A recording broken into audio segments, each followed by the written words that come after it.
Bismillahirrahmanirrahim. Assalamualaikum warahmatullahi wabarakatuh. Salam sejahtera untuk kita semua. Semoga kita selalu dalam lindungan Tuhan. Amin. PowerPoint video ini saya buat bertujuan untuk memenuhi tugas fonologi bahasa Indonesia. Perkenalkan, nama saya Alivia Zahra dari kelas R2E. Yang terhormat Bapak Irwan Siagian MPD selaku dosen mata kuliah fonologi bahasa Indonesia. Izinkan saya untuk menjelaskan materi yang berjudul ketidaklancaran berujar terkait kajian fonetik.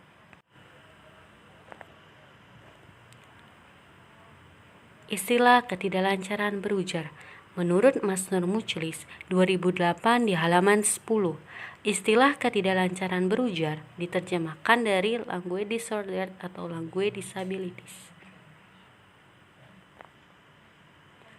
Menurut Masnur Mujlis 2008 di halaman 10, istilah ketidaklancaran berujar merupakan ketidakmampuan bahasa yang umumnya diasosiasikan dengan ketidakmampuan belajar yang dapat diprediksi berdasarkan tingkat pemahaman aturan linguistik anak. Di bidang bahasa, anak-anak dengan ketidakmampuan belajar mungkin memiliki masalah dalam membentuk abstraksi verbal dan melakukan operasi logis yang diperlukan untuk menafsirkan bahasa. Dapat disimpulkan bahwa ketidaklancaran berujar merujuk kepada kegagalan atau kekurangmampuan seseorang untuk berkomunikasi. Selanjutnya, masalah ketidaklancaran berujar. Menurut Aflaha, di tahun 2018 dan di halaman 9, pada umumnya, penutur yang mengalami ketidaklancaran tidak langsung merespon yang sewajarnya atau keadaan lain yang tidak diharapkan dalam suatu percakapan. Dan menurut Masnur Mujlis 2008 di halaman 10, masalah ketidaklancaran berujar oleh penutur dapat dilihat dari segi keadaan atau kelemahan organ pertuturannya, keadaan suara, terutama dari segi nada dan kenyaringannya, dan kelancarannya berujar.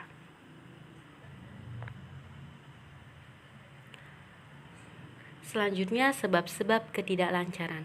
Yuk teman-teman disimak apa saja sebab-sebab dari ketidaklancaran. Menurut Masnur Mujlis 2008 di halaman 7, kemampuan berbicara atau bertutur diperolehnya secara berjenjang sesuai dengan tingkatan usianya, yaitu sejak bayi, anak-anak, remaja, hingga dewasa. Kemampuan bayi mengucapkan bunyi pun berbeda antara satu dengan yang lain. Interaksi dengan seseorang di sekitarnya atau di sekelilingnya akan mempengaruhi pemerolehan bunyi bahasa. Jadi, bertutur diperoleh secara berjenjang sesuai dengan tingkatan usianya, dan anak usia dini, terutama bayi, mempunyai bunyi yang berbeda-beda sesuai dengan interaksinya dengan orang di sekelilingnya. Menurut Masnur Mujlis di tahun 2008 dan di halaman 7, salah satu kecenderungan yang menyalahi hukum bahasa adalah apabila orang tua dan orang di sekeliling bayi itu mengucapkan bahasa pelat, menirukan ucapan bayi, sebagai tanda sayang pada bayi tersebut. Misalnya, kata sayang diucapkan cayang, susu diucapkan cucu, tidur diucapkan tidul, rambut diucapkan lambut, dan sebagainya. Kebiasaan seperti ini akan mempengaruhi penerimaan bayi tersebut dan berakhir pada pemerolehan tidak sempurna ucapannya. Maka dari itu, ibu bapak dan orang di sekelilingnya harus memperkenalkan perkataan yang tepat bunyinya, agar sistem tuturnya akan lebih mudah dilakukan setelah ia bertambah umurnya dan beranjak dewasa. Menurut Masnur Mujlis 2008 di halaman 11 sampai dengan 14, ada 4 sebab ketidaklancaran. Yang pertama kegagapan, yang kedua kelumpuhan saraf otak, yang ketiga belahan langit-langit mulut, dan yang keempat rusaknya pendengaran. Kegagapan mempunyai 3 ciri, yaitu pemandekan, pemanjangan, dan pengulangan. Saya akan menjelaskan lebih rinci keempat sebab-sebab ketidaklancaran.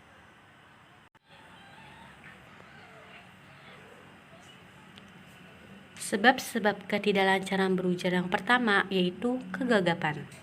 Menurut Scott 2010 di halaman 1, pengertian kegagapan. Kegagapan adalah gangguan komunikasi yang mengganggu seseorang untuk berbicara lancar. Ini melibatkan pengulangan, perpanjangan, atau penyumbatan suara, suku kata, atau kata-kata. Menurut Masnur Mujlis 2008 di halaman 11, pada umumnya penutur yang gagap adalah penutur yang menghadapi masalah kekurangmampuan artikulator untuk berfungsi secara normal, atau masalah pengaturan pernapasan lewatan udara dari paru-paru si penutur. Kegagapan mempunyai 3 ciri-ciri. Yang pertama itu pemandekan. Menurut Abdul Khair 2007 di halaman 191, pengertian pemandekan adalah bentuk proses pemotongan pada bagian kata atau gabungan kata menjadi sebuah bentuk kata yang singkat, tetapi memiliki makna yang sama maupun arti yang sama dengan bentuk utuhnya. Dan menurut Masnur Mujlis 2008 di halaman 11 sampai dengan 12, pemandekan yaitu merujuk kepada ketidakmampuan penutur untuk menggerakkan artikulator-artikulator pertuturannya untuk menghasilkan suatu perkataan yang dikehendaki.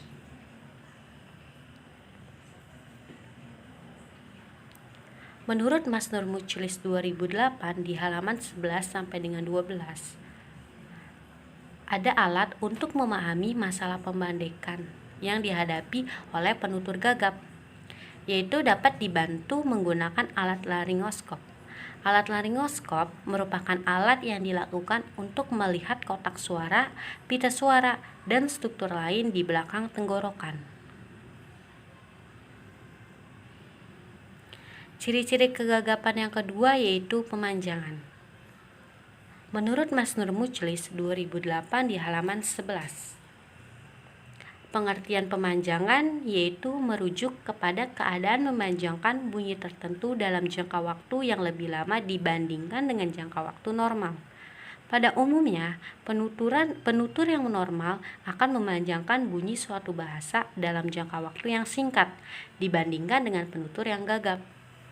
Jadi, penutur yang mengalami kegagapan dengan ciri pemanjangan akan membunyikan kata dalam jangka waktu yang lebih lama, berbeda dengan penutur yang normal.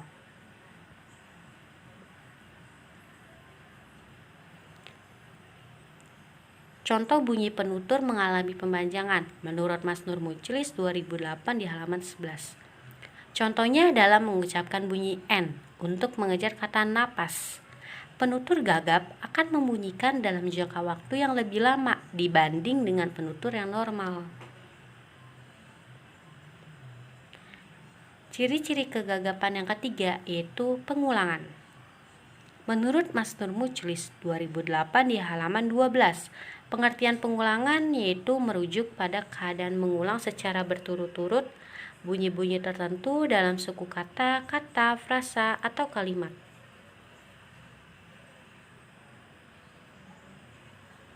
Contoh bunyi penutur yang mengalami pengulangan. Menurut Masnur Mujlis 2008 di halaman 12. Ketika dianjurkan dalam suatu percakapan, misalnya dalam kalimat dia terjatuh ke dalam parit, diucapkan dia terjatuh ke dalam parit. Kalimat lainnya Budi sudah tidur, diucapkan Budi sudah dudur. Seperti itu contoh penutur yang mengalami kegagapan dengan ciri pengulangan. Sebab-sebab ketidaklancaran berujar yang kedua yaitu kelumpuhan saraf otak. Menurut Kosasih 2012 di halaman 67, pengertian kelumpuhan saraf otak merupakan suatu sindrom yang disebabkan oleh disfungsi otak sebelum perkembangannya sempurna. Gejala sindrom tersebut ditandai dengan hadirnya gangguan sistem motorik, sikap tubuh, pergerakan otot, dan gangguan saraf lainnya.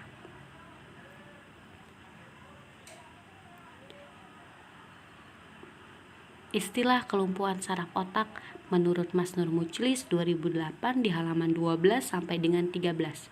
Istilah kelumpuhan saraf otak merupakan kecederaan di tengah sistem nervous otak manusia yang mengakibatkan proses arahan dan perpindahan dari otak ke saraf yang mendorong penggerakan tubuh sangat lemah. Jadi, orang yang mengalami kelumpuhan saraf otak mempunyai kecederaan di tengah sistem nervous. Menurut Masnur Mujlis 2008 di halaman 12 sampai dengan 13, alat untuk memahami masalah kelumpuhan saraf otak yaitu alat pneumokartograf dan alat respirometer. Alat ini merupakan alat untuk memahami masalah kelumpuhan saraf otak. Alat pneumokartograf berfungsi untuk mengukur volume setiap pergerakan udara, sedangkan alat respirometer memberikan petunjuk tentang kapasitas paru-paru dan perubahan volume paru-paru. Berikut merupakan gambar dari kedua alat tersebut.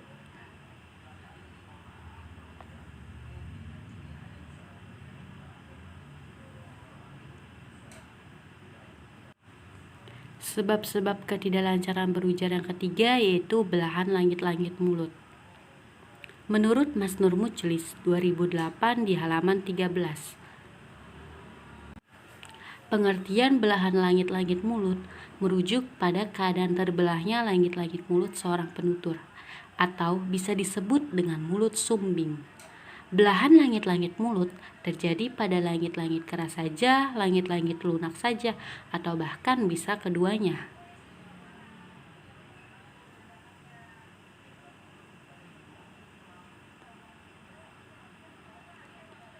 Menurut Masnur Mujlis 2008 di halaman 13, penyebab belahan langit-langit mulut terjadi sejak awal kehamilan seorang ibu yang disebabkan oleh kegagalan jaringan janin untuk membentuk langit-langit mulut, gusi, dan bibir secara sempurna. Tetapi sampai saat ini sebab utama kegagalan itu belum diketahui secara pasti oleh dunia medis.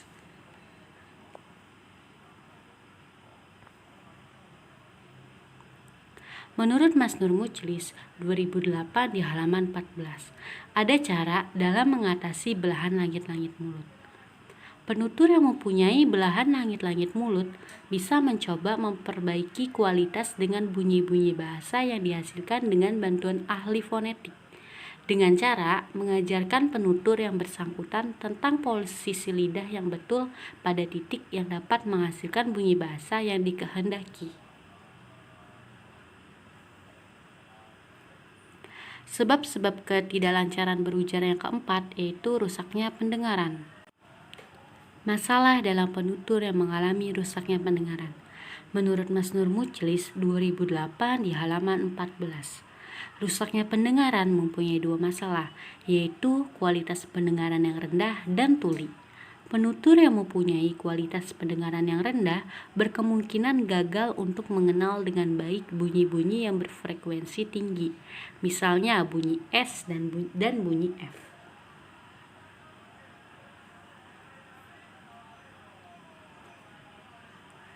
Menurut Masnur Mujlis 2008 di halaman 14 dan 15, cara mengatasi penutur yang mengalami rusaknya pendengaran yaitu menggunakan alat spektograf dan oskiloskop oleh fonetisi. Penutur yang bersangkutan akan berusaha bertutur dengan betul dengan melihat pola spektografik yang dihasilkan di atas kertas spektogram. Antara lain kualitas bunyi vokal, perbedaan di antara bunyi-bunyi vokal, nasal, dan lateral. Dapat disimpulkan bahwa penutur akan mengalami masalah ketika memahami perkataan yang mengandung bunyi berfrekuensi tinggi. Sekian materi yang dapat saya jelaskan, yaitu kesimpulan. Kesimpulan dari materi tersebut yaitu ketidaklancaran berujar merupakan kegagalan seseorang dalam berkomunikasi dan ketidakmampuan belajar dalam individu yang bersangkutan.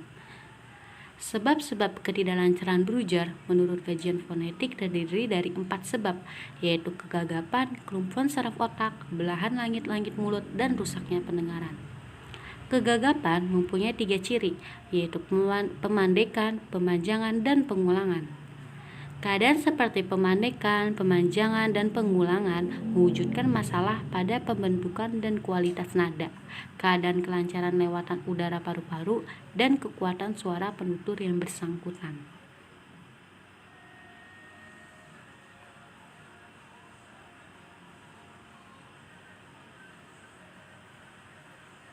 Sekian pemaparan materi yang dapat saya jelaskan, kurangnya mohon dimaafkan. Terima kasih kepada Bapak Irwan Siagian MPD telah memberikan kesempatan untuk saya memenuhi tugas fonologi bahasa Indonesia. Dan terima kasih untuk teman-teman yang sudah menyimak video saya dari awal hingga akhir. Sekian, wassalamualaikum warahmatullahi wabarakatuh.